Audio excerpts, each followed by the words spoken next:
kwirirwa kandi bene data torero rya Kristo uyu ni wa mwanya wo gusangira namwe ijambo ry'Imana.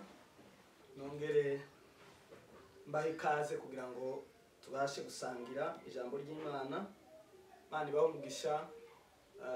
Turabashimira cyane abakomeje gukurikirana ijambo ry'Imana. Turakangurira n'abandi kugira ngo dukomeze tubashe gukurikirana ijambo ry'Imana. Imana ibahe umugisha. Reka dufate umwanya dusenge hanyuma twinjire mu ijambo ry'Imana y'uyu munsi wa none. Uhoraho Mwami Yesu, twongeye guca bugufi imbere yawe. Izina ryawe rishigwe hejuru, ubwami bwawe buze. Ni wowe dukeneye kugira ngo uze kubana natwe uyu mwanya tugiye gusangira ijambo ryawe. Ndasabira abarimo kutwumva hirya no hino kugira ngo ijambo ryawe ribashe kugira impinduka mu buzima bwacu, kuko nico ryaziye kugira ngo riduhindure, riducure. Urakoze Mana, tubashishe kugira ngo natwe tubashe gutanga ubutumwa ushatse, uyobowe nawe kuko ari wowe wabigenye, ni wowe wagenye iki gihe. Data, urakoze kuko udufasha kandi urakoze kubumva bose ijambo rikabagirira umumaro, rikabafasha mu buzima bwacu, mu izina rya Yesu Kristo. Vuga ko kwezwa ari Yesu Kristo, ari amaraso ya Yesu Kristo yeza ibyaha, yeza abantu. Tuvuga ko agakiza ari ubuntu, ariko kwezwa n'urugendo rwa minsi yose rw'umukristo. Uyu munsi rero nabwo turakomeza kwezwa, ariko turaganira kwezwa nk'inzira itujana mu bwami bw'Imana. Kwezwa nk'inzira itujana mu bwami bw'Imana. Turifashisha ibyanditswe dusanga mu Baroma. Some Abaroma, kwandiko Paulo yandikiye Abaroma ibice 14 umurongo wa 17 na 18. Igitabo cy'Abaroma ibice 14 umurongo wa 17 n'uwa 18. Dusome mu izina rya Yesu. Biravuze ngo kuko ubwami bw'Imana atari ukurya no kunywa, ahubwo ari ubwo gukiranuka n'amahoro no kwishimira mu mwuka wera. Ukorera Kristo atyo aba anezeza Imana kandi ashimwa n'abantu. Amen. Nanone dusoreze mu Baheburayo ibice 12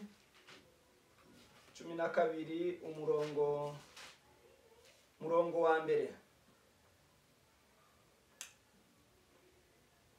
Kwandiko rw'Abaheburayo ibice 12 umurongo wa mbere. Nuko natwe ubwo tugoswe n'igicu c'abahamya bangana batya, twiyambure ibituremerera byose n'icyaha kibasha kutwizingiraho vuba, usiganire aho dutegekwa twihanganye, dutumbire Yesu wenyine, ari we banza yo kwizerwa kandi ari we ugusohoza rwose.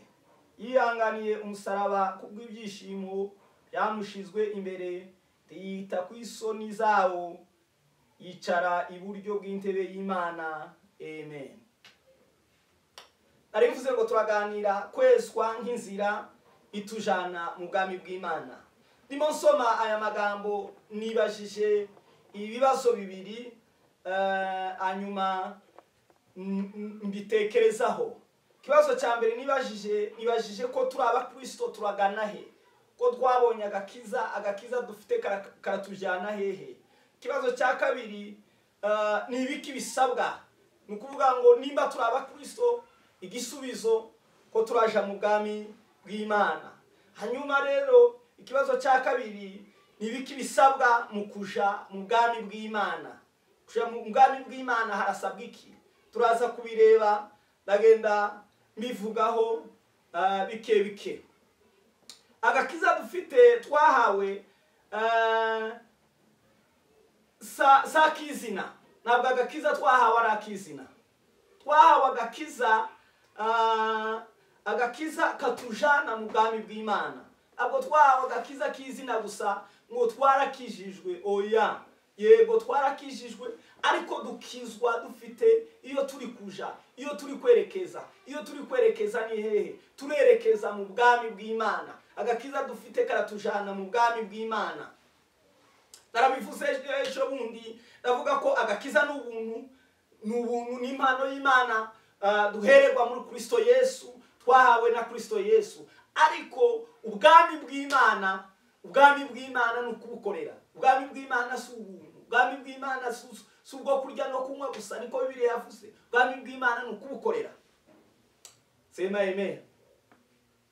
Nayo mpamvu ubutumwa bwa Yesu Kristo na Yohana nta kindi bwavugaga ngo abantu bihane, biyeze, bitunganye, kuko ubwami bw'Imana buri hafi, ubwami bw'Imana bwegereje. Yesu Yohana yaje abwira abantu kwihana kugira ngo binjire mu bwami bw'Imana. Yesu nawe aje nta kindi yakoze, yabwiraga abantu kwihana kugira ngo binjire mu bwami bw'Imana. Ubwami bw'Imana bavuze gusa ko bakijijwe, ahubwo n'abakijijwe bakihana, bakiyeza, bakitunganya, bakitegura kwinjira mu bwami bw'Imana. Ubwami bw'Imana ni ikiguzi, ubwami bw'Imana buraharanirwa. Ni nayo mpamvu Bibiliya ivuga hano muri Yohana, Bibiliya ivuga ngo uhereye mu gihe cya Yohana ukageza uyu munsi ubwami bw'Imana buraharanirwa, kandi mu intwarane zirabugishamo imbaraga. Wanauteka nyara ufalme wa Mungu. Ntabwo baryamye, ntabwo bicaye, ntabwo badamaraye ngo barakijijwe gusa, ahubwo baraharanira, barabukorera ubwami bw'Imana.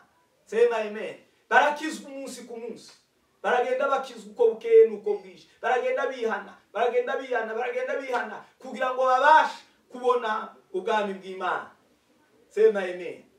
Kwezwa rero niyo nzira itujana mu bwami bw'Imana. Kwezwa niko gakiza katwinjiza mu bwami bw'Imana.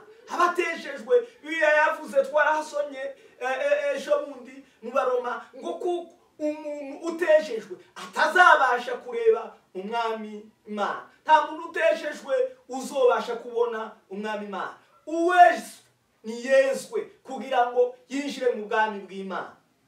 Hanyuma hari ibintu bitanu nasanze by'ingenzi bidufasha kugira ngo tubashe kugera mu bwami bw'Imana. The 5 key points zidufasha kugira ngo tubashe kugera mu bwami bw'Imana. Ibyo nibyo nshaka kugira ngo tuvugeho mwanya mutoya, hanyuma dusoze ubutumwa bwacu bw'uyu munsi. Kugira ngo uzumve cyane, ubikurikire, bizagufasha mwene data. Ikintu cya mbere cy'ingenzi kidufasha kwinjira mu bwami bw'Imana, icya mbere ni ukwezwa. Sema amen. Kwezwa twabisomye hano mu Baroma bice 14 n'umurongo wa 17, havuze ngo kuko ubwami bw'Imana si ubwo kujya no kunywa gusa, ahubwo nubwo gukiranuka. Ubwami bw'Imana si ubwo kujya, ubwami bw'Imana si ubw'amagambo, ubwami bw'Imana si abavuga ngo mwami mwami. Bibiliya bivuze ngo abavuga ngo mwami mwami si bo bazabona umwami Imana. Abezwa umunsi ku munsi nibo bategereje ubwami bw'Imana. Abatezwa ntibategereje ubwami bw'Imana. Ikintu cya mbere kidufasha muri uru rugendo, kidufasha kugira ngo twinjire mu bwami bw'Imana, tugere mu bwami bw'Imana, n'ukwezwa. Bibiliya yavuze ngo ubwami bw'Imana si ubwo kujya no kunywa, si ubwo kuvuga gusa, ahubwo nubwo kwihana, nubwo gukiranuka. Dukiranuke bene data, twiyeze kugira ngo tubashe kwinjira mu bwami bw'Imana. Sema amen. Iyo dukomeza kwezwa imbere y'Imana, niko kudukomeza kuba beza, niho dukomeza kuboneka turi beza imbere y'Imana. Iyo twezwa tukomeza kugaragara ko turi beza imbere y'Imana. Ariko iyo tutezwa tituboneka ko turi beza imbere y'Imana, tuboneka ko turi beza imbere y'Imana igihe cyose turimo kugira gute, turimo kwezwa. Ariko igihe tutezwa turanduye ntituboneka turi beza imbere y'Imana. Kandi turashaka kuboneka turi beza imbere y'Imana. Nimba dushaka kuboneka turi beza, twiyeze, twitunganye kugira ngo tuzabone umwami Imana. Sema amen. Imana itwishurira bingana nuko duca bugufi tuyishaka. Iyo duca bugufi dushaka Imana, niho tugenda duhishurirwa, nibwo buryo tubonamo Imana. Titubona Imana mu bundi buryo bwinshi. Uko duciye bugufi dushaka Imana, nibwo duhishurirwa cyane kubona Imana, nibwo duhishurirwa cyane kwegerana n'Imana. Imana iratwegera uko duciye bugufi dushaka kureba mu maso ha, uko duciye bugufi dushatse kuyibona iratwihishurira. Umuntu wese wagize umutima uciye bugufi ushaka kubona Imana, Imana yaramwiretse. Urashaka kubona Imana, ezwa. Niwezwa uzegerana n'Imana, uzabona Imana. Sema amen. Kintu cya kabiri rero ni amahoro. Ni amahoro Bibiliya yavuze. Icya mbere yavuze ni ukwezwa, icya kabiri ivuze ni amahoro. Bibiliya yaravuze ngo murwanye uruhande, mubane n'abantu bose amahoro. Nimba ushaka kuzareba umwami Imana, tanga amahoro, hesha abana amahoro, hesha abana amahoro, tanga amahoro, gira amahoro. Ufite amahoro wese ategereje umwami Yesu, kuko ubwami bw'Imana n'ubwami bw'amahoro. Ntabwo ari ubwami bw'intambara, ntabwo ari ubwami bw'intonganya, ntabwo ari ubwami bw'amagambo, ntabwo ari ubwami bwo kwangana, n'ubwami bw'amahoro. Yesu yaje kugira ngo abantu babone amahoro, yaje kugira ngo abantu bagire amahoro. Ni nayo ndamukanyo ya Yesu yagendaga aramutsa abantu, yaravugaga ngo shalom shalom, amahoro abane n'abantu. Nimba ushaka kubona ubwami bw'Imana, nimba ushaka kuja mu bwami bw'Imana, hesha abana amahoro, gira amahoro, gira amahoro, hesha abandi muturanya amahoro, vuga amahoro, tangaza amahoro. Nuvuga amahoro, iyo ni inzira igufasha ko tashobora kuzareba umwami Imana. Rero torero ry'Imana, bakristo bavandimwe bene data, dusangiye urugendo rwo kuja mu bwami bw'Imana. Muhesha abantu amahoro, muhesha abantu amahoro, uhesha abaturanya amahoro, uhesha abavukanya amahoro, utanga amahoro, nibwo uzabona amahoro, nibwo uzanjira mu bwami bw'Imana. Cya gatatu Bibiliya yavuze ni ukwishimira muri Kristo. Muri kino gice cy'Abaroma twasomye, kwishimira muri Kristo ni iki? Dushishikarire kwishimira iby'ubwami bw'Imana. Torero ry'Imana bene data, tugira umwete wo gushishikarira iby'ubwami bw'Imana. Pawulo yandikiye Abatesalonika arababwira ngo mu bibaho byose muhore mushima kandi musenga, mwishime iteka, mushishikarire mwishimire agakiza k'Imana twaherewe ubuntu muri Kristo Yesu. Mwishimire impano y'Imana, mwishimire agakiza, mwishimire ijambo ry'Imana. Nimwishimire ijambo ry'Imana, nimwishimire agakiza, nimwishimire iby'ubwami bw'Imana, bizabafasha kugira ngo mubashe kugera mu bwami bw'Imana. Mwishimire gusenga, mwishimire gusoma ijambo ry'Imana, mwishimire gukora imirimo myiza yose ibonerwa muri Kristo Yesu. Nitubyishimira bizadufasha kugera mu bwami bw'Imana. Mwishimire muri Kristo Yesu, mwishime iteka. Yewe nongeye kubabwira, Pawulo yarimo ababwira ngo nongeye kubabwira kandi ngo mwishime iteka. Sema amen. Cya kane kidufasha muri runo rugendo rwo kuja mu bwami bw'Imana ni ukumenya icyo twahamagariwe. Duharanire gusoza icyo Yesu adufitiye. Twahamagariwe iki bene data? Twahamagariwe imirimo myiza muri Kristo Yesu mu bwami bw'Imana. Iyo abantu batahuye icyo bahamagariwe, iyo umuntu amenye ko ataziye mu isi kubusa gusa, ataje kuyanduza, yaje gukora kugira ngo akorere ubwami bw'Imana, icyo giubishuriwe akabitahura, akamenya ko yahamagariwe ubwami bw'Imana, akamenya ko yahamagariwe gukora, atahura icyo yahamagariwe gukora akagikora. Igihe kirahita kandi kirahita cyihuta, niko abantu benshi bapfa. Ariko ikibazo nuko hari abapfa batamenya umukiza, hari abapfa batageze kuco bahamagariwe, hari abapfa badakoze inshingano yabo. Nakaga gakomeye kutamenya inshingano, kutamenya icyo umuntu yahamagariwe ngo agikore. Utaratahuye icyo Imana yamuhamagariye ntabasha kuzinjira mu bwami bw'Imana. Ariko watahuye icyo yahamagariwe karagikora neza, karagikora yihuta. Yesu yarabwiye abantu muri Yohana, arababwira ngo nkwiye gukora umurimo wantumye hakiri kare. torero ry'Imana ubwami bw'Imana burihuta buraharanirwa burakorerwa ukora hakiri kare bugiye kwira Yesu tungane ukore icyo wahamagariwe utahure niba ari ukuririmba wahamagariwe bikore n'ingoga niba ari ugusenga wahamagariwe bikore n'ingoga niba ari ugukora imirimo yose wahamagariwe gukora mwene data yikore wihuta iminsi iragenda ubwami bw'Imana buratwegereje ubwami bw'Imana buri hafi rero tahura icyo umwami yaguhamagariye tahura icyo waremewe hanyuma gikorane n'ingoga kugira ngo ubashe kwinjira mu bwami bw'Imana. Sema amen. Tutahure bene data, tutahure tumenye icyo twahamagariwe kugira ngo tubashe kugikora neza. Cyanyuma ari naho nza gusoreza nikingiki. Ukumenya ko hari ibihembo dutegereje mu bwami bw'Imana. Sema amen. Hari ibihembo dutegereje. Abantu bari gukorera ubwami nk'ababakora gusa. Ariko hari ibihembo dutegereje mu bwami bw'Imana.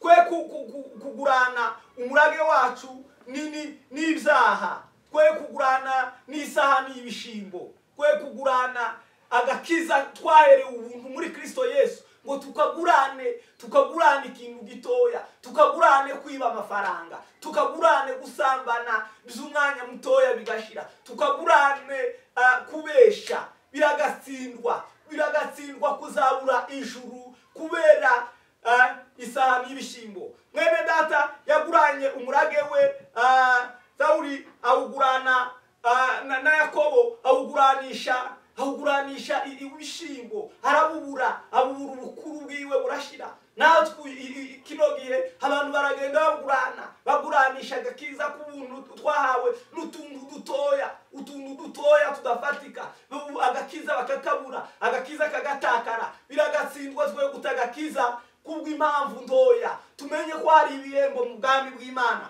Usomye mu Baheburayo ibice 11 uhereye ku murongo wa 13, 11 umurongo wa 13, umve abandi bari baramenye icyo bategereje mu bwami bw'Imana.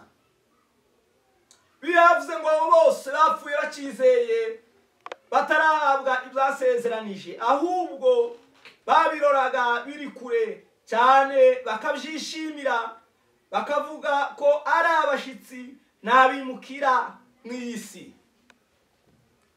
Sema amen.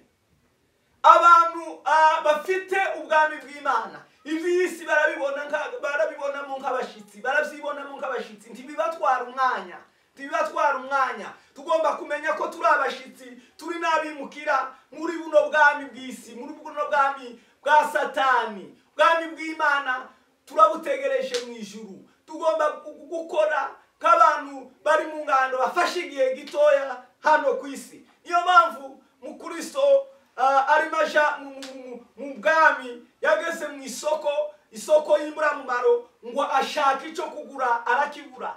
Ariko abantu bari kubona ibyo bagura muri ino si, isoko y'imburamumaro, isoko y'ibidafite umumaro. Twe kugura ibidafite umumaro, twe gutinda mu bidafitiye umumaro. Dukomeze cyane, dutegure cyane gusingira icyo Yesu adufitiye, dutegure gusingira cyane ibihembo biri muri Kristo Yesu, dutegure cyane kuzareba umwami Yesu.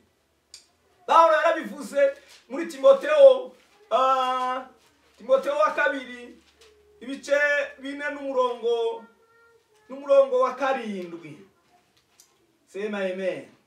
Ibice 4 n'umurongo wa 7, Pawulo yaravuze ngo narwanye intambara nziza, narangije urugendo, narinze ibyo kwizera, ibisigaye mbikiwe ikamba ryo gukiranuka, iyo umwami wacu umucamanza utabera azampa kuri wa munsi. Nyamara sinje jenyine, ahubwo nabakunze kuzaboneka kwe bose. Amen. Narwanye intambara nziza, narinze ibyo kwizera.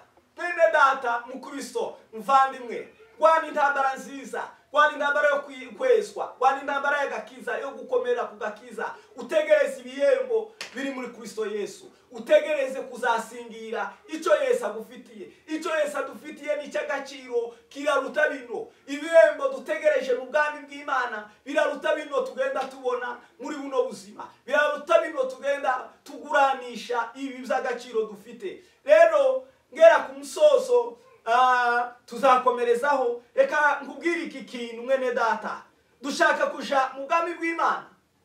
Igisubizo ni yego. Ndabizi ko twese duharanira kandi dushishikajwe cyane no kuja mu bwami bw'Imana. Rero niba dushaka kuja mu bwami bw'Imana, inzira irahari, ni ukwiyeza.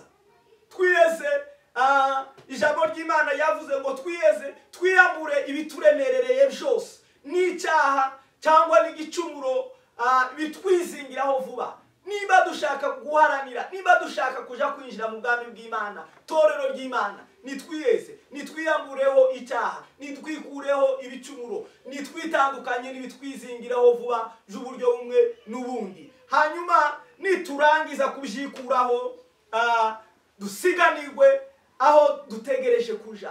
Twihutire dusiganire aho dutegereje kuja. Aho dutegereje kuja ni hehe? Aho dutegereje kuja ni mu bwami bw'Imana. Sema amen.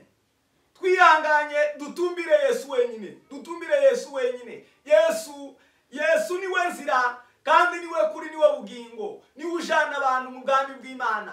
Abafite abariho ayo maraso, abariho icyo kimenyetso cy'amaraso, abo ngabo nibo bazinjira mu bwami bw'Imana. Abatejejwe, abatari ikimenyetso, narabivuze kuko ikimenyetso twezwa n'amaraso ya Yesu Kristo. Abatezwa muri ayo maraso ya Yesu Kristo tibafite kuzabona umwami Imana. Munsi Imana ituma Mose kuja gukura Abanyisirayeli mu Giputa, yarababwiye ngo babaga umwana w'intama, bafate amaraso basige ku byamambiro by'inzu yabo. Hanyuma ngo umurimbuzi naza agasanga hariho ayo maraso, ntawe azarimbura. Abose bari barifite ayo maraso, nta numwe warimbutse, barakize. Abatafite ayo maraso, abadafite kugakiza, abatihanye ngo biyeze, birire bisuzume, binjire mu maraso ya Yesu ababarira ibyaha, tirategereje kuzabona umwami Imana. Twegere umusaraba, twiyuhagire, twibonese, twiyuhagire mu maraso ya Yesu Kristo. Umusaraba wa Yesu Kristo, amaraso ya Yesu Kristo niyo nzira yinjiza abantu mu bwami bw'Imana. Inzira yarabonetse yo kwinjiza abantu mu bwami bw'Imana n'ukwezwa, tukinjira mu bwami bw'Imana. Torero turabakangurira iki muri kuno kwezi? Torero turavugana, umwuka ari kuvugana n'itorero iki muri kuno kwezi. Karavuga ngo nimwiyeze, nimwiboneze, nimwiyagire, nimwisuzume, nimwinjire mu maraso ya Yesu Kristo, muboneke amaraso ya Yesu Kristo, hanyuma mwinjire mu bwami bw'Imana. Bwami bw'Imana burahari kandi burakorerwa, ko buratahwa. Umukwe ariteguye, umugeni ariteguye. Umunsi imbanda y'Imana izavuga, abo bose biteguye ubwami bw'Imana bazabwinjiramo. Torero, nimba nawe ushaka kwinjira mu bwami bw'Imana, iboneze, witegure umukwe, witegure umugeni, witegure nk'umugeni, hanyuma uzinjirane n'umukwe mu bwami bw'Imana. Imana ibafashe, Imana ibagirire neza, Imana ibiteho. Ku kwezi twiyeze, twitunganye, tutegura ubwami bw'Imana. Si kuno kwezi gusa Imana iduhaye kubivuga kuno kwezi no kubikangura itorero, ariko n'ubuzima bwa minsi yose bw'Abakristo. Mwakire ijambo ry'Imana, mwakire icyo umwuka havuga, kandi mugishire mu bikorwa. Biravuga ngo hahirwa bumva ijambo ry'Imana, ariko hahirwa cyane abakora iki jambo ry'Imana rivuga. Murakoze, mugira amahoro, buntu bw'Imana bubafashe. Kadusenge dushimira Imana no ku ijambo ryayo. Murakoze, mugira amahoro. Mwakire ijambo ry'Imana bene data, mwakire ijambo ry'Imana ritubature, mwakire ijambo ry'Imana ritweze. Bibiliya, ijambo ry'Imana niryo ryeza. Yesu Kristo niwe weza. Urakoze mwami Imana, inzira irahari, nagakiza nagakiza twaherewe ubuntu muri Kristo Yesu. Ariko kandi inzira y'ubwami bw'Imana n'ukwihana n'uguca bugufi, hanyuma tukazareba umwami Imana. Reka twezwe, reka duharane, tugire amahoro, dutanga amahoro ku bantu, twishimire iby'ubwami bw'Imana, tumenye icyo twahamagariwe muri Kristo Yesu, hanyuma dutegereze ibihembo. Uzaza uzahemba umuntu ibikwiranye n'ibyo yakoze. Duhe gukora imirimo myiza yose ibonerwa muri Kristo Yesu, kugira ngo uriya munsi uzaza guhemba, umunsi uzahamagara amazina, nanje nzitabe, nanje nzumva izina ryanje, ninjire mu bwami bw'Imana. Ndagusaba ngo weze itorero ry'Imana, uryeresha amaraso yawe, ubahe kuba maso, bitegure kugaruka ku mwami Yesu, twitegure kugusanganira, twitegure kuzinjira mu bwami bw'Imana, twitegure kuzabana nawe mu bwami bw'Imana. Bwami bwawe buri bugufi, bwami bwawe buregereje. Ndasaba ngo buri wese amenye ko iyo tuje ari mu ijuru, iyo tuje ari mu bwami, twitegure ubwami bw'Imana, dukorere ubwami bw'Imana, tuzabe mu ijuru tunezerewe, twishimane n'umukiza ibihe byose udasiba. Urakoze Mana, hezagira abazumva rino jambo, hezagira mwami Yesu, aba bose tubanye babashije kudufasha kugira ngo iri jambo rigende rigere ku bantu bose. Wawe umugisha itorero rya Kristo kwisi, umugisha abantu bose, udukomereze mu buntu bwawe. Gusa icy'ingenzi udukangure tube maso, twitegure kuzabana nawe mu bwami bw'Imana. Urakoze Yesu kubyumvishije, kandi ubikoze mu izina rya Kristo Yesu dusenze kandi tuzizeye. Amen. Ubuntu bw'Imana ubane namwe. Shalom, shalom.